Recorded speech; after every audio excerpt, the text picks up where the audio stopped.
얼마 전에 제가 한국의 경찰에 관한 그런 드라마를 본 적이 있습니다. 한국에서 경찰로 살아간다는 것이 제가 생각하는 것보다 훨씬 어렵고 힘들다는 것을 알게 됐습니다. 그 사명감이 없이는 감당할 수 없는 직업이다, 그런 생각을 했습니다. 한국에서 경찰들은 그 욕도 많이 먹고 또 모욕적인 언사를 듣는 일이 참 많았었습니다. 심지어 취객에게 경찰이 뺨을 맞기도 하고, 참 미국에서는 상상할 수 없는 일이잖아요. 그런데 한국에서는 경찰들이 그런 일을 당하는 것을 보았습니다. 그리고 범인을 검거할 때도 총이 있는데도 총을 사용할 수 없다 그래요. 사용하면 또 굉장히 그 문제가 되기 때문에 잘 사용하지를 못하고, 굉장히 위험한 그런 상황에서 경찰이 그 총을 사용을 했는데 그것이 문제가 돼서 막 재판까지 가고 하는 것을 이렇게 드라마에서 얘기를 했습니다.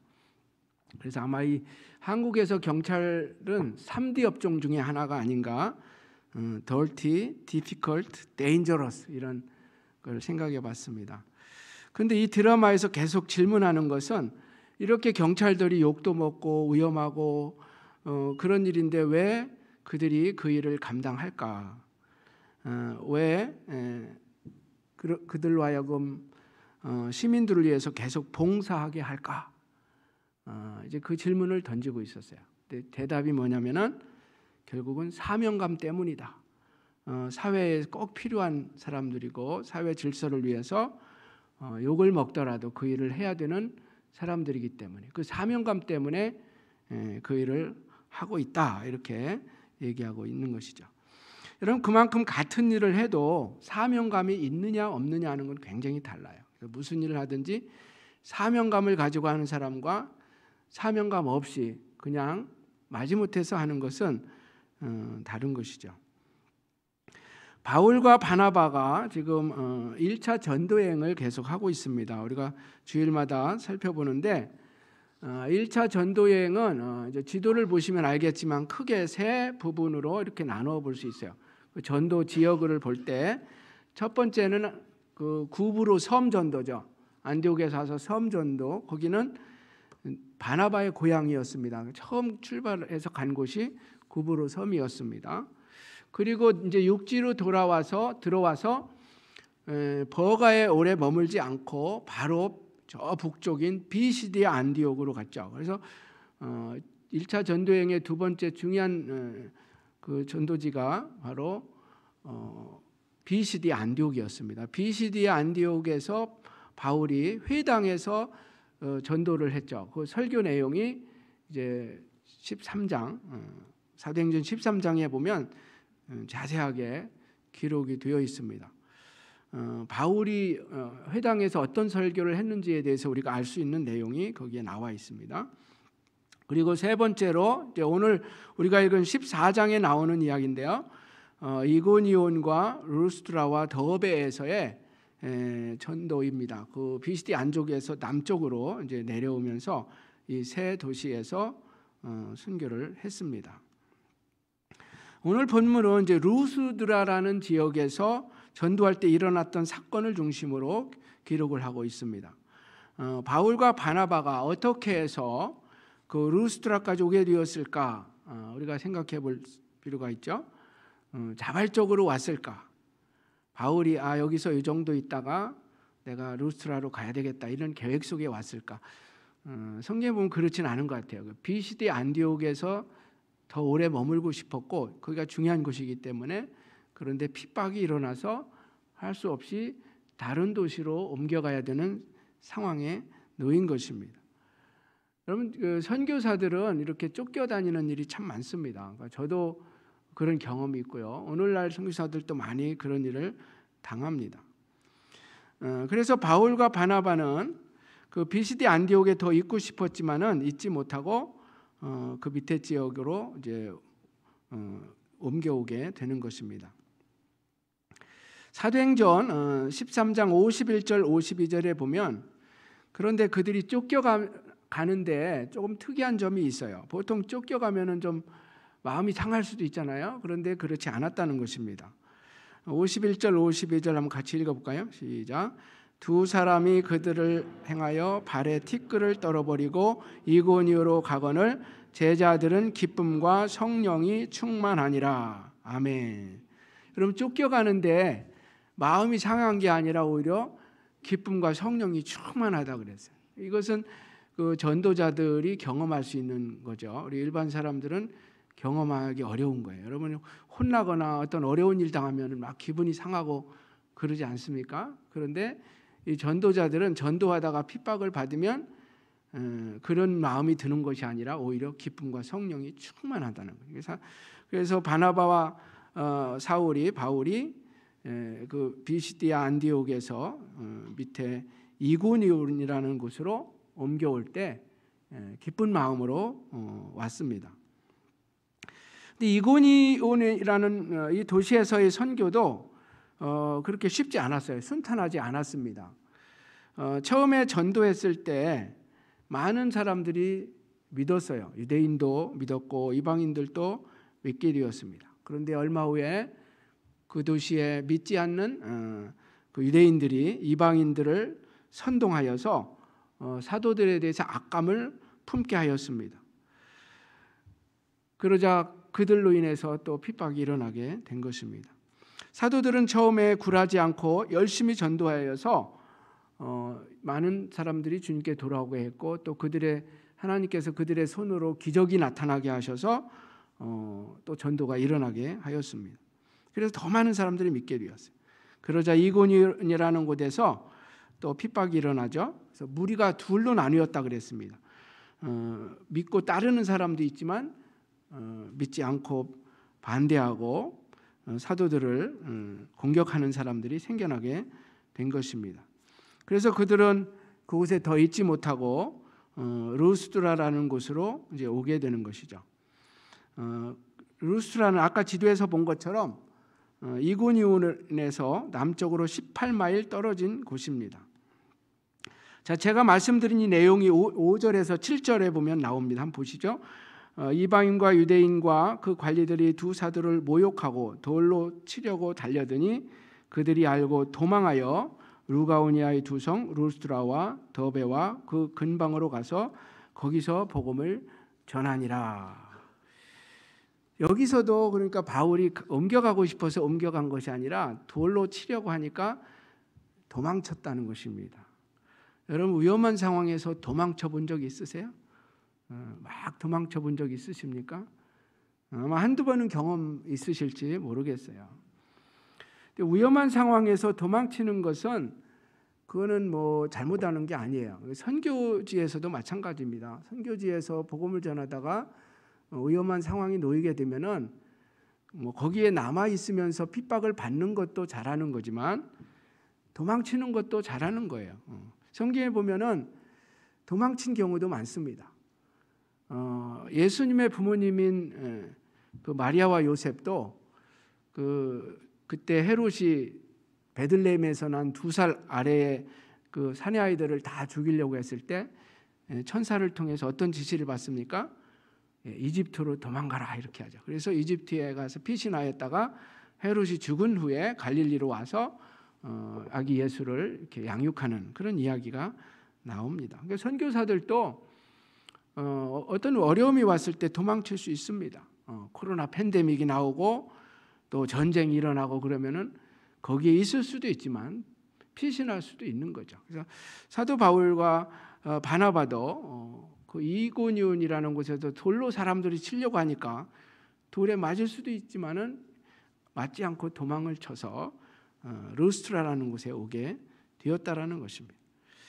근데 루스트라는 앞에 두 도시와는 좀 다른 점이 있었는데 이 도시에는 회당이 없었어요. 아마 회당이 없었다는 것은 거기에 유대인들이 많이 살고 있지 않았다라고 볼 수 있겠죠. 회당이 있으면 바울은 회당에 가서 거기에 있는 사람들에게 먼저 전도를 했었어요. 늘 바울은 그 방식으로 전도를 시작을 했습니다. 근데 루스드라에 와 보니까 그런 그 회당이 없으니까 어디에서 복음을 전할까 아마 고심하면서 있었을 것입니다. 그러나 여러분, 전도자는 어디에 가든 어디서 어떻게 누구에게 전도해야 될까 너무 고민할 필요는 없습니다. 왜냐하면 하나님께서 항상 전도할 기회를 마련해 주시기 때문이죠. 그래서 우리가 복음을 전하려는 마음만 있다면, 우리가 그런 열정만 있다면 하나님께서는 어디에서든지 전도할 수 있는 사람을 붙여 주시는 것입니다. 자, 루스드라에서는 어떻게 하셨습니까? 오늘 본문에 보면 나면서부터 걷지 못했던 한 지체 장애인이 있어서 그가 믿음을 갖게 되고 또 그가 치유되는 사건을 통해서 전도의 문이 루스드라라는 이 도시에 열리도록 하나님께서 역사하신 것입니다. 사도행전 3장에 보면 예루살렘 성전 미문에 앉아 있었던 그 나면서 걷지 못했던 장애인이 고침을 받아서 예루살렘에 복음이 전파된 것과 똑같은 방식으로 지금 루스드라에서 그런 일이 일어나고 있는 것입니다. 자, 8절에 보면 루스드라에서 발을 쓰지 못한 한 사람이 있었는데 그는 나면서부터 못 걷게 되어 한 번도 걸어본 적이 없는 사람이었다고 했습니다. 근데 바울이 복음을 전하는데 그에게 그 믿음이 있다는 것을 발견하게 되었어요. 그래서 바울이 명령을 했습니다. 예수님의 이름으로 말했습니다. 당신의 발로 일어나 걸으시오. 당신의 발로 일어나 서시오. 그런데 그 말씀대로 그가 일어나서 걷게 된 것입니다. 여러분, 바울이 어떻게 그에게 믿음이 있다는 것을 알게 되었을까요? 여러분, 어떤 사람이 믿음이 없는지 우리가 어떻게 알 수 있을까요? 바울이 알아본 방법은 말씀을 듣는 태도였던 것 같아요. 그래서 바울이 말씀을 전하는데 이 걷지 못했던 지체 장애인은 아마 눈도 똑바로 뜨면서 바울의 말에 귀를 기울이면서 아마 들었던 것 같아요. 그래서 말씀을 듣는 그 태도를 보니까 이게 믿음이 있구나. 그거를 바울이 알고 일어나 걸어보라고 그렇게 말을 한 것입니다. 자, 기적이 일어나니까 이 사건을 목격한 루스드라의 사람들, 루가오니아 방언, 아마 그 지역에 살던 민족들이 루가오니아 사람들이었던 것 같아요. 그들의 말로 신들이 사람의 형상으로 우리 가운데 내려왔다. 그렇게 말했습니다. 그들에게 어떤 헬라 신화가 있었는데 신이 사람이 되는 어떤 신화가 있었던 것 같아요. 그래서 바울과 바나바가 걷지 못했던 사람을 걷게 만드는 일을 보고 이건 사람이 한 일이 아니다. 신이 사람이 돼서 왔다. 이렇게 얘기를 한 것입니다. 그래서 바나바를 제우스라고 하고 바울은 말하는 사람이었기 때문에 헤르메스다. 이렇게 자기들이 말을 붙였어요. 그리고 교회에 있는 그 제우스 신당의 제사장들이 소와 화환을 가지고 와서 바울과 바나바에게 제사를 드리려고 했던 거예요. 왜냐하면 신들이 사람이 되어서 나타났기 때문에 이 신들에게 제사를 드려야 된다라고 생각을 한 것입니다. 여러분, 바울과 바나바가 어떻게 반응했을까요? 이게 굉장히 중요한 반응이죠. 바울과 바나바는 처음에는 그들이 루가오니아 방언으로 말했기 때문에 무슨 얘기를 하는지 못 알아들었을 가능성이 있습니다. 그런데 그들의 한 행동을 보니까 이것은 큰일 날 행동을 하는 거죠. 그 바울과 바나바에게 제사를 하려고 하는 것을 깨닫게 된 거예요. 그래서 바울과 바나바가 옷을 찢고 옷을 찢었다는 것은 아마 그 굉장한 그 지금 당신들이 하는 행동에 대해서 옳지 않다라는 것을 보여주기 위한 것이었던 것 같아요. 옷을 찢으면서 그들 향해서 뛰어다니면서 여러분 왜 이렇게 하십니까? 우리도 여러분과 같은 사람들입니다. 여러분, 우리가 신이라고 생각할지 모르지만 신이 아니라 사람입니다.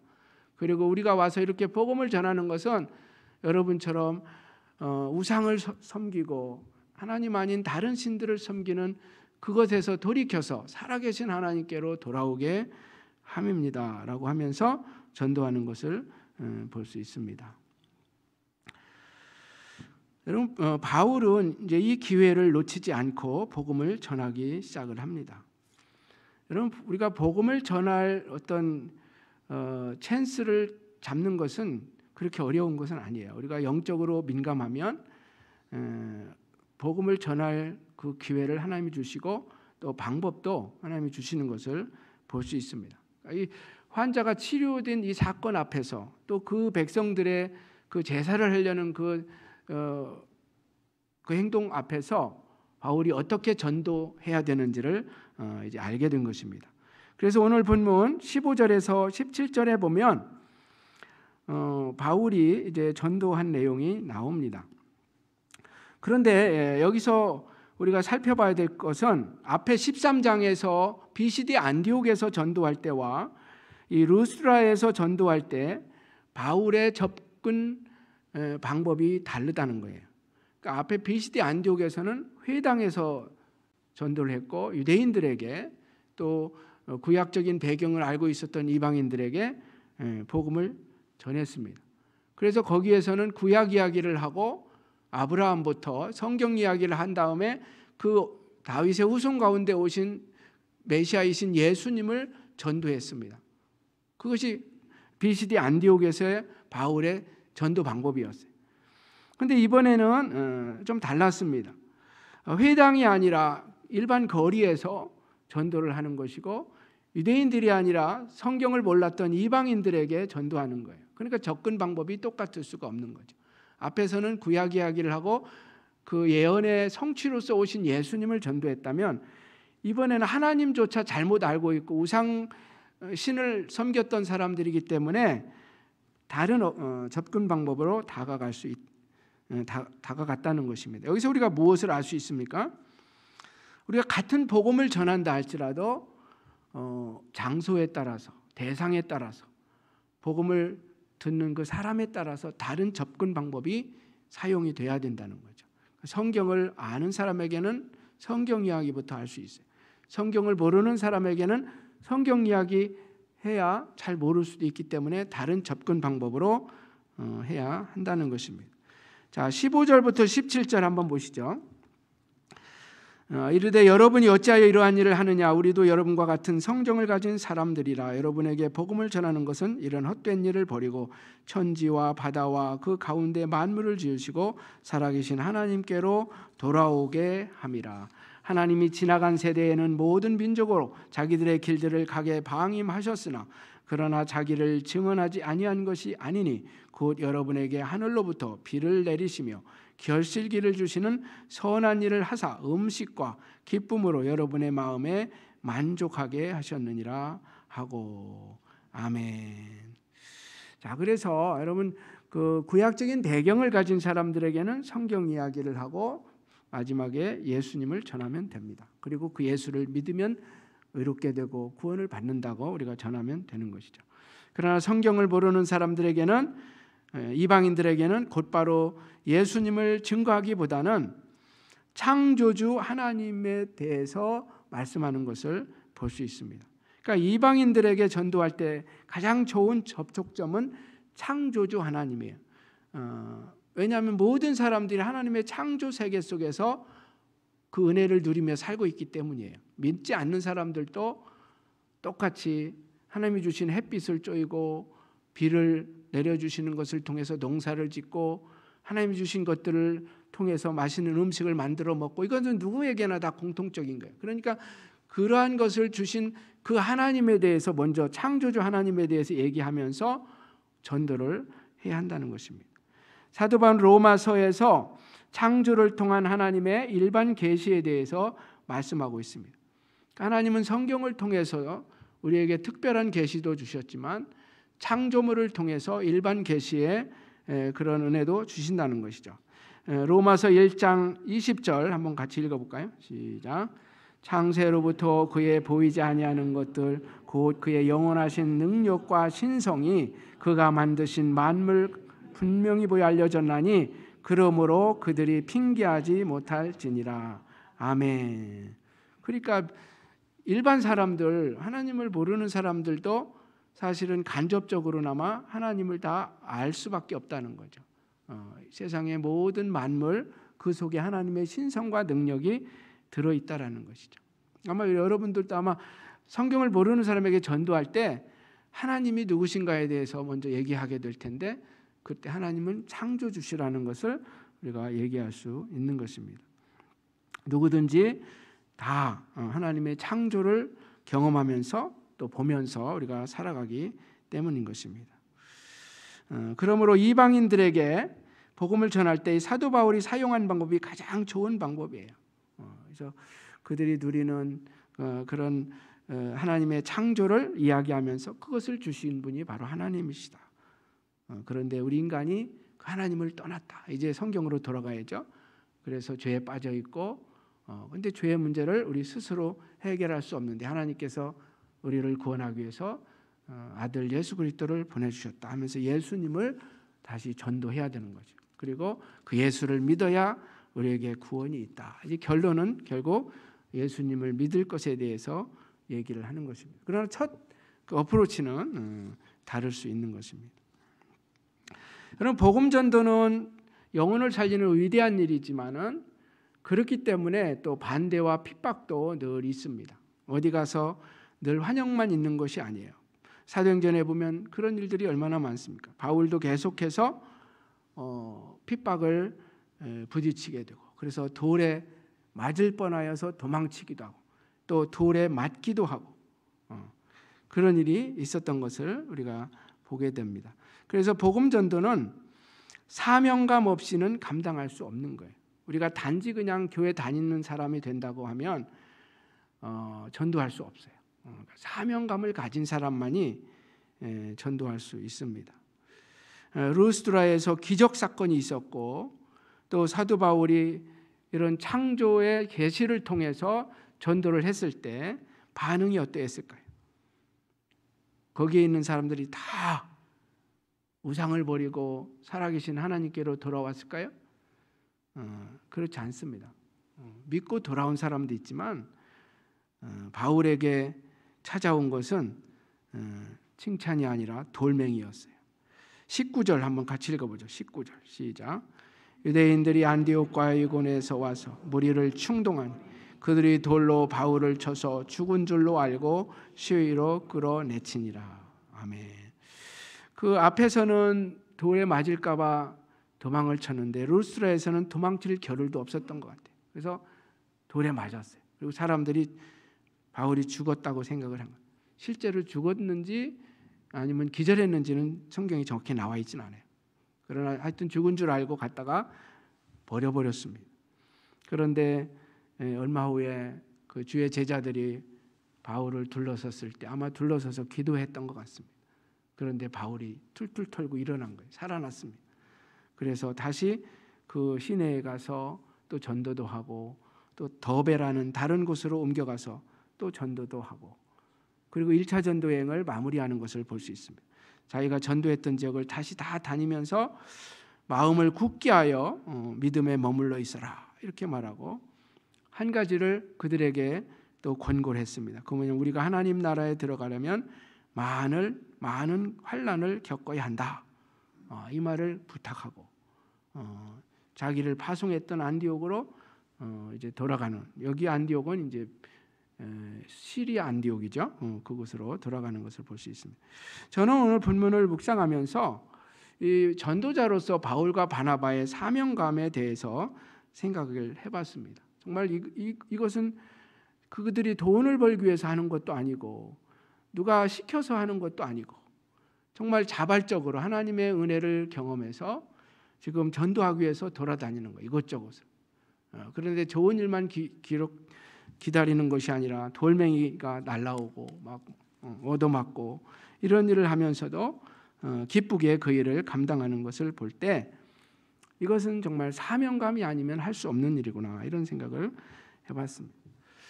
그럼 앞에서 한국에서 경찰 일을 하려면은 정말 사명감 없이는 할 수 없는 것처럼 그러니까 복음을 전하기를 원한다면 우리에게 사명감이 필요하다는 것입니다. 그런데 오늘날 그리스도인들에게 있어서 가장 부족한 것이 이 사명감이 아닌가 그런 생각을 해봤습니다. 우리 초대교회 성도들은 정말 복음 전하는 일을 위해서 사명감을 가지고 살았는데 우리는 그러지 못하고 있지는 않은가. 사명감이 있다면 고난을 각오한다는 것입니다. 사명을 이루기 위해서 고난이 찾아오는 것이죠. 오늘 본문에서 바울은 자기가 그런 경험을 했고 또 성도들에게도 부탁했습니다. 우리가 하나님 나라에 들어가려면 많은 환난을 겪어야 합니다. 환난을 겪는 것이 하나님 나라에 들어가는 어떤 조건은 아니죠.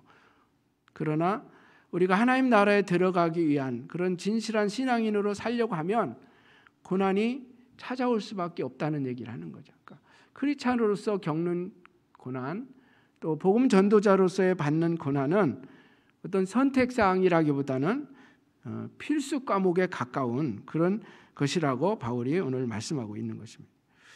그리고 사명감을 가지고 일하는 사람의 특징 중에 하나는 쉽게 포기하지 않는다는 것입니다. 바울과 바나바는 그들이 포기하지 않았어요. 한 지역에서 핍박을 받으면 또 다른 곳으로 가는 거죠. 매를 맞거나 돌에 맞으면 다시 일어나서 또 툴툴 털고 계속 그 일을 하는 것을 볼 수 있습니다. 쉽게 포기하지 않아요. 이것은 복음 전도만이 아니에요. 무슨 일을 하든 사명감을 가지고 하는 사람은 한두 번 실패했다고 반대가 있다고 쉽게 포기하지 않습니다. 계속 밀고 나가는 거예요. 이것이 그 사명감을 가진 사람들의 특징입니다. 사명감이 투철한 사람과 그렇지 않은 사람의 가장 큰 차이점이 있다면 바로 사명감을 가지고 있는 사람은 인내심이 있는 것이죠. 쉽게 포기하지 않고 끝까지 그 일을 감당하는 것입니다. 그러나 사명감이 없는 사람은 조금 하다가 포기해버려. 어려움이 오면은 포기해버립니다. 안 되겠다 하고 난 못하겠다 하고 도망쳐버리는 경우죠. 그 다음에 세 번째로 사명을 가지고 일하는 사람은 누가 보든 안 보든 성실합니다. 그러니까 보든 안 보든 사람을 위해 사는 일이 아니니까 누가 보든 안 보든 알아주든 알아주지 않든 하나님께서 맡겨주신 그 일을 감당하기 위해서 최선을 다하는 사람이 사명감이 투철한 사람이에요. 그래서 바울과 바나바는 그런 사람들이었습니다. 그래서 누가 알아주든 알아주지 않든 상관없었어요. 계속해서 하나님 맡겨주신 그 전도의 사명을 이루기 위해서 최선을 다하는 것을 볼 수 있습니다. 바울은 사람들의 평가에 대해서도 별로 관심이 없었어요. 여러분 주의 일을 하다 보면은 사람들이 이러쿵저러쿵 평가하지 않습니까? 바울은 그거에 대해서 가볍게 생각하겠다고 그랬어요. 그리고 자기조차도 자기 자신을 판단하지 않겠다라고 했습니다. 왜냐하면 자기 판단조차도 올바르지 않을 때가 있기 때문에 오직 하나님의 판단만 바라보고 나아가겠다고 했습니다. 고린도전서 4장 3절 4절 너희에게나 다른 사람에게나 판단받는 것이 내게는 매우 작은 일이라. 나도 나를 판단하지 아니하노니 내가 자책할 아무것도 깨닫지 못하나 이로 말미암아 의롭다함을 얻지 못하노라. 다만 나를 심판하실 이는 주시니라. 아멘. 그리고 바울은 영광도 자기가 받지 않았어요. 모든 영광은 다 하나님께만 돌렸습니다. 그래서 아까 그 루스트라에서 막 제사하려고 할 때도 깜짝 놀라서 옷을 찢고 우리도 여러분과 같은 사람입니다. 그렇게 했습니다. 바울은 사역자였지만은 또 시기도 많이 받았어요. 그래서 바울이 빌립보에 갇혀 있을 때 빌립보서에 보면 바울이 감옥에 갇혀 있는 동안 사람들이 바울을 시기해서 그를 괴롭게 할 목적으로 복음을 전하는 사람들도 있었어요. 그러니까 정말 순수한 마음으로 주의 일을 하는 사람도 있지만 그렇지 않은 다른 목적으로 하는 사람들도 있었다는 거죠. 근데 바울은 그것조차도 그럼에도 불구하고 예수님만 증거된다면 자기는 기뻐하겠다. 이게 사명감 있는 사람들의 태도죠. 빌립보서 1장 15절 18절 한번 같이 읽어봅니다. 시작. 어떤 이들은 투기와 분쟁으로 어떤 이들은 착한 뜻으로 그리스도를 전파하니 이들은 내가 복음을 변증하기 위하여 세움을 받은 줄로 알고 사랑으로 하나 그들은 나의 매움에 괴로움을 더하게 할 줄 생각하여 순수하지 못하게 다툼으로 그리스도를 전파하느니라. 그러면 무엇이냐? 거칠애로 하나 참으로 하나 무슨 방도로 하든지 전파되는 것은 그리스도니 이로써 나는 기뻐하고 또한 기뻐하리라. 아멘. 그러니까 여러분 주님만 전파되면 된다는 거예요. 왜냐하면 바울의 사명은 예수님을 증거하는 그게 사명이니까 뭐 바울을 시기해서 하든 어떻게 하든 상관없다라는 것입니다. 바울의 사명감이 가장 잘 표현된 곳은 사도행전 20장의 그 고별 설교에 나온다고 생각을 합니다. 바울이 그 밀레도라는 곳에서 에베소 장로들을 모아놓고 마지막 설교를 하죠. 그때 자기 자신의 사명이 무엇인지, 사명을 위해서 어떤 각오를 가지고 살고 있는지를 얘기하고 있습니다. 내가 달려갈 길과 주 예수께 받은 사명 곧 하나님의 은혜의 복음을 증언하는 일을 마치려 하면은 나의 생명조차 조금도 귀한 것으로 여기지 아니하노라. 아멘. 그러니까 바울은 사명이 자기 목숨 생명보다 더 귀하게 여긴 거예요. 이게 사명감이에요. 그래서 자기 사명을 이룬다면 목숨을 바쳐도 된다는 거예요. 여러분 전쟁터에 나가는 군인이 있다면 사명감 없이는 나갈 수 없어요. 나가면 죽을 수도 있잖아요. 그렇지만 나라를 지키겠다라는 그 사명감을 가지고 나간다면 죽든지 살든지 나아가는 거죠. 왜냐하면 사명이 더 귀하기 때문에 그렇습니다. 예수님은 이 땅에 오셔서 사명을 다 이루셨어요. 그 십자가를 지는 그 고통스러운 그 사명, 너무나 힘들어서 하나님 앞에 기도할 때는 할만하시거든 이 잔을 옮겨 주십시오라고도 했지만은 그러나 내 원대로 하지 마시고 아버지의 원대로 되기를 원하나이다. 그래서 결국 십자가에서 다 이루었다고 그렇게 고백을 했습니다. 사랑하는 성도 여러분, 오늘 우리도 이 시대에 하나님께 받은 사명들이 있습니다. 그 사명이 조금씩 다를 수도 있고 또 공통적으로는 복음을 증거하고 영혼을 구원하는 그런 사명을 받았습니다. 이 사명을 이루는 데는 어려움도 있어요. 여러분 전도해 보세요. 욕도 먹습니다. 반대 핍박도 있습니다. 그렇지만 우리 사명을 우리가 포기할 수는 없는 것이죠. 여러분이 무슨 일을 하든지 하나님께서 맡겨주신 일이라면 사명감을 가지고 하실 수 있기를 축복합니다. 여러분 농사를 짓든 비즈니스를 하는 것도 여러분 사명감을 가지고 해야 돼요. 그것이 나 혼자 잘 먹고 잘 살기 위해서 하는 건 아니잖아요. 그러니까 사명감을 가지고 하실 수 있기를 바랍니다. 우리 그리스도인들은 세상에 파송된 하나님의 나라의 대사들입니다. 영혼을 살리는 전도자의 사명을 받았습니다. 힘들고 때로는 욕도 먹고 핍박도 기다리고 있지만 우리가 이 사명을 포기할 수 없어요. 그래서 사명을 가지고 나아가야 합니다. 사도 바울처럼 바나바처럼 사명감을 가지고 최선을 다할 수 있기를 축복합니다. 그래서 때를 얻든지 못 얻든지 말씀을 전하시고 여러분이 기도하면서 내가 누구에게 복음을 전해야 되나 그런 마음을 가지고 계시면 주님께서 사람을 붙여주세요. 어떠한 경우라도 여러분이 복음을 전할 수 있는 사람을 붙여줄 거예요. 그러면 또 사도 바울이 사용한 방법처럼 이미 하나님을 알고 있는 사람들에게는 예수님을 전하면 됩니다. 하나님을 모르고 우상 가운데 살아가는 사람들, 그런 사람들은 창조주 하나님, 누구나 다 경험하는 창조주 하나님을 얘기하면서 그 하나님, 우리가 그 하나님을 믿어야 된다. 그분이 바로 예수님을 우리에게 구원자로 보내주셨다 하면서 예수님을 전해야 하는 것입니다. 하나님은 전도자들의 수고를 잊지 않으십니다. 전도자들의 그 사역의 열매를 통해서 하나님 영광 받으시고 또 하나님이 귀한 것들로도 채워주십니다. 예수님께서 이런 약속을 주셨어요. 마가복음 10장 29절 30절에 보면 전도자가 받는 상에 대해서 얘기했습니다. 예수께서 이르시되 내가 진실로 너희에게 이르노니 나와 복음을 위하여 집이나 형제나 자매나 어머니나 아버지나 자식이나 전토를 벌인 자는 현세에 있어, 현세는 현재를 얘기하는 거죠. 집과 형제와 자매 어머니와 자식과 전토를 100배나 받되 박해를 겸하여 받고 100배를 받는데 박해는 있다고 했습니다. 그리고 내세 영생을 얻지 못할 자가 없느니라. 바울은 이것을 알았기 때문에 계속 앞으로 나아갔어요. 그리고 목표대를 향해서 하나님이 주실 그 생명의 멸류관, 의의 멸류관을 바라보면서 나아갔던 것입니다. 사랑하는 성도 여러분, 아마 지금까지도 여러분들이 하나님이 주신 이러한 어떤 사명을 가지고 사명감을 가지고 사역을 감당한 줄로 믿습니다. 더더욱 앞으로 주님께서 맡겨주신 일들을 사명감을 가지고 헌신하고 수고하는 여러분 되기를 축복합니다. 그래서 현세에도 100배나 받으시고 물론 핍박이 올 수 있습니다. 내세 영생을 얻는 저와 여러분 되기를 주님의 이름으로 축원합니다.